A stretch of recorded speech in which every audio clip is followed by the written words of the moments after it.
हाथ के निशान दिल छू लेने वाली कहानी।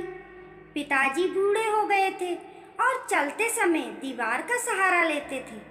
नतीजतन दीवारें जहाँ भी छूते थे वहाँ रंग उड़ जाता था और दीवारों पर उनके उंगलियों के निशान पड़ जाते थे। मेरी पत्नी ये देखती और अक्सर गंदी दिखने वाली दीवारों के बारे में शिकायत करती। एक दिन उन्हें सिर दर्द हो रहा था, इसलिए उन्होंने अपने सिर पर थोड़ा तेल मालिश किया। इसलिए चलते समय दीवारों पर तेल के दाग बन गए। मेरी पत्नी ये देखकर मुझ पर चिल्लाई और मैं भी अपने पिता पर चिल्लाया और उनसे बदतमीजी से बात की। उन्हें सलाह दी कि वे चलते समय दीवार को न छुएं। वे दुखी लग रहे थे। मुझे भी अपने व्यवहार पर शर्म आ रही थी, लेकिन मैंने उनसे कुछ नहीं कहा। पिताजी ने चलते समय दीवार को पकड़ना बंद कर दिया और एक दिन गिर गए।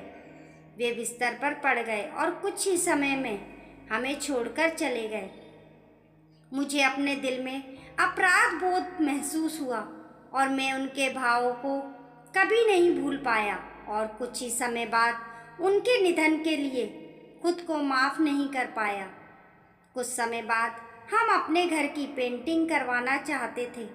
जब पेंटर आया तो मेरे बेटे ने, जो अपने दादा को बहुत प्यार करता था, पेंटर को पिता के फिंगरप्रिंट साफ करने और उन जगहों पर पेंट करने की अनुमति नहीं दी। पेंटर बहुत अच्छे थे। उन्होंने उसे भरोसा दिलाया कि वे मेरे पिता के फिंगरप्रिंट, हाथ के निशान नहीं मिटाएंगे, बल्कि इन निशानों के चारों ओर एक सुंदर घेरा बनाकर एक अनूठी डिज़ाइन बनाएंगे।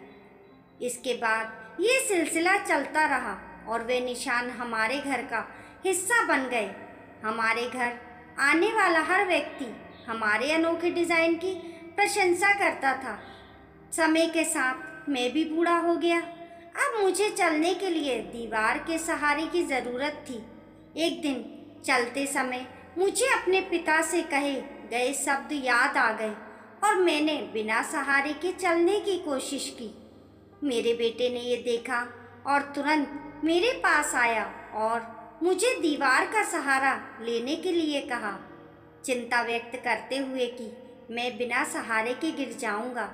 मैंने महसूस किया कि मेरा बेटा मुझे पकड़ रहा था। मेरी पोती तुरंत आगे आई और प्यार से मुझे सहारा देने के लिए अपना हाथ उसके कंधे पर रखने के लिए कहा। मैं लगभग चुपचाप रोने लगा। अगर मैंने अपने पिता के लिए भी ऐसा ही किया होता तो वे लंबे समय तक जीवित रहते। मेरी पोती मुझे साथ ले गई और सोफे पर बैठा दिया। फिर उसने मुझे दिखाने के लिए अपनी ड्राइंग बुक निकाली। उसकी शिक्षिका ने उसकी ड्राइंग की प्रशंसा की और उसे बेहतरीन टिप्पणियाँ दी। स्केच दीवारों पर मेरे पिता के हाथ के निशान का था। स्केच के नीचे शीर्षक लिखा था, काश हर बच्चा बड़ों से इसी तरह प्यार करता। मैं अपने कमरे में वापस आ गया और अपने पिता से माफ़ी मांगते हुए फूट फूट कर रोने लगा, जो इस दुनिया में नहीं थे। हम भी समय के साथ बूढ़े हो जाते हैं या हो जाएंगे। आइए अपने बड़ों का ख्याल रखें और अपने बच्चों को भी यही सिखाएं। केवल व्हाट्सएप पर या फेसबुक पर या यूट्यूब पर ये कहानी बनकर ना रह जाए। मैंने अपने सभी जानने वालों को पढ़ने के लिए प्रेरित कर दी है। आप भी चाहें तो ऐसा कर सकते हैं।